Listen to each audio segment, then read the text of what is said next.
اب وہ منصوبہ ایسے لگ رہا ہے کہ وہ منصوبہ شروع تو ہو چکا ہے اور کچھ لوگوں کو گھر بھی مل گئے ہیں، لیکن اب یہ منصوبہ ملٹی ڈائمینشنل کثیر الجہتی ہوتا جا رہا ہے اور دھڑا دھڑ اس کے لانچنگ ہو رہی ہیں مختلف شہروں میں۔ اب اس میں جو فگرز آئے ہیں یہ بات ہے کہ حکومت کام جو اچھے کر بھی رہی ہے وہ بھی مارکیٹ کرنے نہیں آتے۔ اب جو اس میں اب تک پنجاب کی 11 تحصیلوں میں 10,000 سستے گھروں کا تعمیر کا منصوبے کا آغاز کیا ہے کل وزیر اعظم عمران خان نے، اور اس میں انہوں نے کر دیے 11 تحصیلوں کو پنجاب کی وہ ٹارگٹ کیا گیا ہے اور وہاں پہ یہ منصوبے لانچ ہوئے ہیں۔ اب جو اعداد و شمار بتائے جا رہے ہیں اس کے مطابق یہ جو وزیر اعظم کا ہاؤسنگ اسکیم پروگرام ہے سستے گھروں کا، یعنی کہ بینک آپ کو کم شرح سود پہ پیسے دیں گے کم آمدنی والے لوگوں کو، اور وہ گھر بنا کے دیں گے۔ 10,000 روپے مہینے کی قسط ہے، 10,000 سے 14,000، اور اس پہ جو درخواستیں آئی ہیں وہ انبلیویبل ہیں۔ وہ درخواستیں اب تک 52 ارب روپے مالیت کی درخواستیں آ چکی ہیں، یعنی کہ 52 ارب روپے قرضے کی درخواستیں آئی ہیں کہ ہمیں دیں مختلف شہریوں کی طرف سے، وہ مالیت پہنچ گئی ہے 52 ارب روپے، اور اس میں 12 ارب روپے جاری بھی کیا جا چکا ہے، لوگوں کو 12 ارب روپے جاری بھی کیا جا چکا ہے۔ تو یہ ایک ہیوج اماؤنٹ ہے، اور اگر یہ واقعتاً یہ کام ہو جاتا ہے تو اس کا مطلب ہے کہ عام آدمی تک ریلیف پہنچنا شروع ہو گیا۔ اس کی وجہ یہ ہے کہ پاکستان میں گھر بنانا بہت مشکل ہے،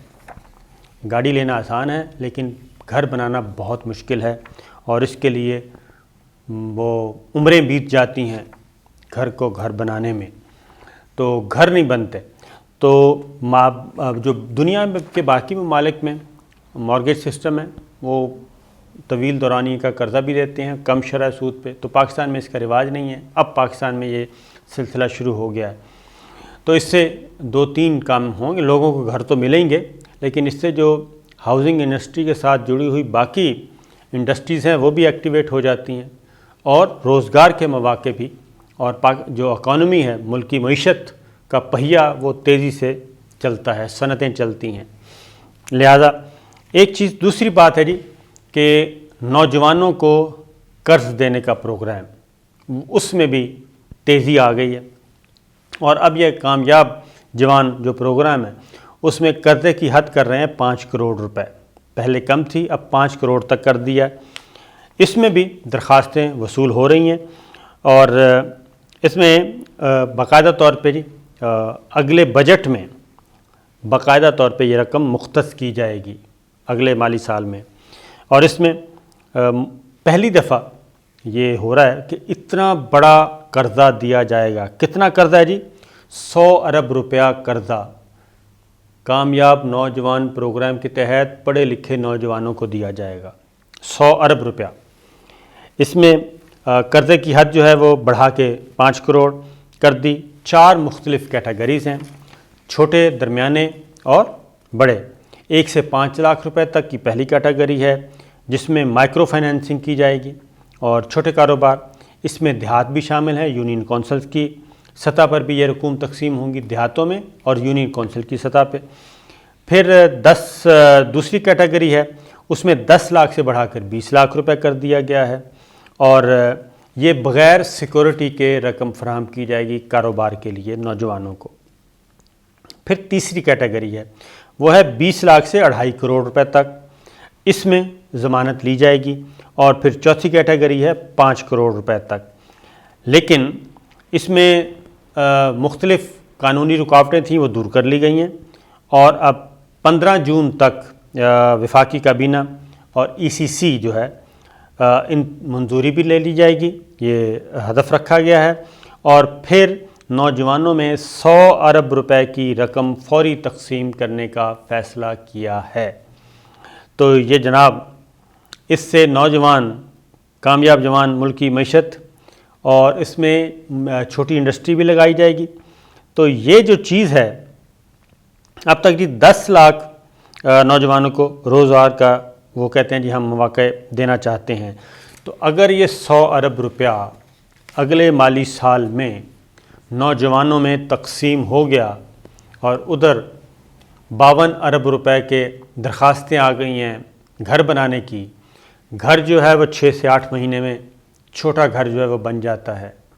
اور یہ 100 ارب روپیہ بھی تقسیم ہو گیا، تو آپ ذرا سوچئے کہ پھر برق رفتاری والا معاملہ اور اس سے بھی آگے کی بات ہو جائے گی۔ تو یہ کام کیے جا رہے ہیں۔ پھر جنوبی پنجاب کو فوکس کیا جا رہا ہے JKT کی وجہ سے، کیونکہ وہاں پہ آواز بغاوت بلند ہوئی، تو جب بغاوت بلند ہوئی تو وہاں پہ اب جنوبی پنجاب کے پہ فوکس کیا جا رہا ہے، اور اس میں جنوبی پنجاب سے تعلق رکھنے والے ارکان پارلیمان کو اکٹھا کیا جا رہا ہے، ان سے ملاقاتیں کی جا رہی ہیں، اور سیکریٹریٹ قائم کر دیا گیا ہے قیام وہاں پہ، اور اس کی تعمیر بھی شروع ہونی ہے جی۔ تو یہ ساری چیزیں ہیں، اور کسانوں کو خاص طور پہ اگلا جو کام ہے زراعت پہ توجہ دی جائے گی، اور اس میں کسانوں کو خاص اہمیت دینے کا ارادہ ہے۔ تو کہنا یہ چاہ رہا ہوں میں، یہ ساری جو چیزیں نظر آ رہی ہیں، لگ ایسے رہا ہے کہ جناب ہر پارٹی جو ہے وہ تیاری کر رہی ہے کہ ہر وقت جیسے ہی اعلان ہو اور وہ تیار رہیں۔ تو لہٰذا اب شارٹ ٹرم جو پروجیکٹس ہیں، شارٹ ٹرم کم مدتی، ان کو لانچ کیا جا رہا ہے جلدی سے جلدی، تاکہ جب پبلک میں جائیں ارلی الیکشن کی صورت میں تو وہ ان کے پاس دکھانے کو کچھ ہو حکومت کے پاس۔ پھر ایک اور اچھی چیز ہوئی ہے، اور وہ ہے ٹیکس وصولیوں کا ہدف جو ہے وہ 66% اضافہ ہوا ہے رواں مالی سال، اور ماضی یعنی کہ گزشتہ سال کی نسبت کووڈ کے باوجود جو ہے وہ 66% اضافہ ہوا ہے 2020-21 کے پہلے 9 ماہ کے دوران۔ تو یہ ایک اچھی علامت ہے، اور لیکن ایک چیز، یہ ساری باتیں اپنی جگہ پہ موجود ہے، لیکن مسئلہ یہ ہے کہ ایک چیز گورنمنٹ سے کنٹرول نہیں ہو رہی، اور وہ ہے مہنگائی کا جن جو ہے وہ بوتل میں واپس نہیں ہو پا رہا۔ ایک اور بھی خبر یہ آکسیجن کی وجہ سے، کہ آکسیجن کی کمی ہے تو پلانٹ لگائے جائیں اور اس پہ کام کیا جائے، تو اس کا لاٹری نکلنے والی ہے اسٹیل مل ملازمین کی اور اسٹیل مل کی۔ تو اس پہ کام ہو رہا ہے کہ پاکستان اسٹیل مل جو کہ ایک قومی اثاثہ ہے، وہ ایک کھنڈر بن چکی ہے، اس کی بحالی کی حکومت کو بڑی امید ہو چلی ہے جی۔ اور جو وزیر ہیں سومرو صاحب، محمد میاں سومرو، ان کا کہنا ہے کہ اس پہ اچھی پیش رفت ہو سکتی ہے۔ ایک اور خبر لے لیں، اور وہ جاتے جاتے وہ ہے جی کہ کرونا، عید الفطر کی چھٹیاں شروع ہو چکی ہیں آج سے، اور آج آخری دن ہے، ورکنگ ڈے ہے، اور چھٹیاں سٹارٹ شام 6 بجے سے لاک ڈاؤن ہو جائے گا۔ اسلام آباد خاص طور پہ، لاہور، بڑے شہروں میں ٹرانسپورٹ سروس بند کی جا رہی ہے۔ تو اس کے علاوہ جو سیاحتی علاقے ہیں، تفریحی مقامات ہیں، وہ گلگت بلتستان ہے، گوادر ہے، مری ہے، گلیات ہیں، وہ سب کی سب کی جا رہی ہیں جی بند، اور وہاں پہ نہیں جا سکیں گے۔ وہاں کے ہوٹل جو ہیں ان کو وہاں پہ بھی کوئی گنجائش نہیں ہوگی، کیونکہ ان کو بھی کہا گیا ہے کہ یہ بند ہوں گے۔ صرف ہوٹل سے مراد ہے اکاموڈیشن والے جو ہوٹل ہیں، رہائش والے، وہ بند ہوں گے، اور سیاحتی مقامات پہ نہیں جایا جا سکے گا، اس لیے لوگ اپنے اپنے گھروں میں رہیں۔ اس کی وجہ یہ ہے، میں آپ کو بھی بتا دوں کہ پچھلی عید سے پہلے جو اعداد و شمار تھے ہمارے کووڈ کے مریضوں کے، وہ بہت کم تھے اور کنٹرول میں تھے، اور کسی قسم کی پریشانی نہیں تھی۔ عید کی چھٹیوں کے بعد یہ یکدم بڑھ گئے تھے، یوں سمجھیں کہ 5,000 سے 50,000 چلے گئے تھے، کئی گنا بڑھ گئے تھے کرونا کے مریض۔ ہاسپٹلز میں پریشر آ گیا تھا، اور ایک دفعہ ہاتھ پاؤں پھول گئے تھے کہ کہیں ہمارا ہیلتھ سسٹم جو ہے وہی دھڑام سے نیچے نہ گر جائے، لیکن اللہ تعالیٰ نے کرم کیا، بہترین حکمت عملی اختیار کی گئی، لوگوں نے بھی تعاون کیا، تو اس سال بھی اس سے زیادہ خطرناک وائرس ہے، تو اس سال بھی یہ احتیاط کیجیے اور گھروں تک اپنے آپ کو محدود رکھیے اور بلا وجہ باہر نکلنے کی کوشش نہیں کرنی چاہیے۔ مکمل لاک ڈاؤن ہو جائے گا، ٹرانسپورٹ سروس بند کی جا رہی ہے، پرائیویٹ گاڑیاں جو آپ کی اپنی چھوٹی گاڑیاں ان میں آپ آ جا سکیں گے، لیکن اس کے باوجود احتیاط کرنی چاہیے۔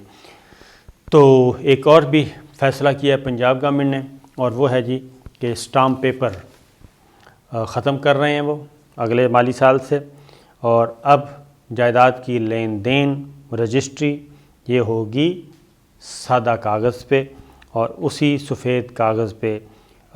3 بار کوڈ لگائے جائیں گے، اور اسٹامپ پیپرز ختم، اور اس سے 1 ارب روپے سے زائد کی بچت ہوگی، اور یہ تمام ٹرانسفر بھی اور انتقال بھی اور یہ سارا کام رجسٹری بھی یہ آفیسر کیا کرے گا۔ پہلے تحصیلدار کرتے تھے، اب اس کو ریونیو افسر کہتے ہیں، رجسٹرار کہتے ہیں، سب رجسٹرار بھی کہتے ہیں، تو یہ کام کریں گے۔ اور پھر زرعی انکم ٹیکس اور عبیانہ نہ دینے والوں کو 15 دن کے لیے جیل جانا پڑے گا۔ تو یہ چیزیں کی جا رہی ہیں، تو تھوڑی سی تیزی آئی ہوئی ہے قابلیت اور اہلیت اور عوام الناس کے دل جیتنے کے لیے۔ تو دیکھتے ہیں جناب کیا ہوتا ہے۔ اجازت دیجیے، اللہ حافظ۔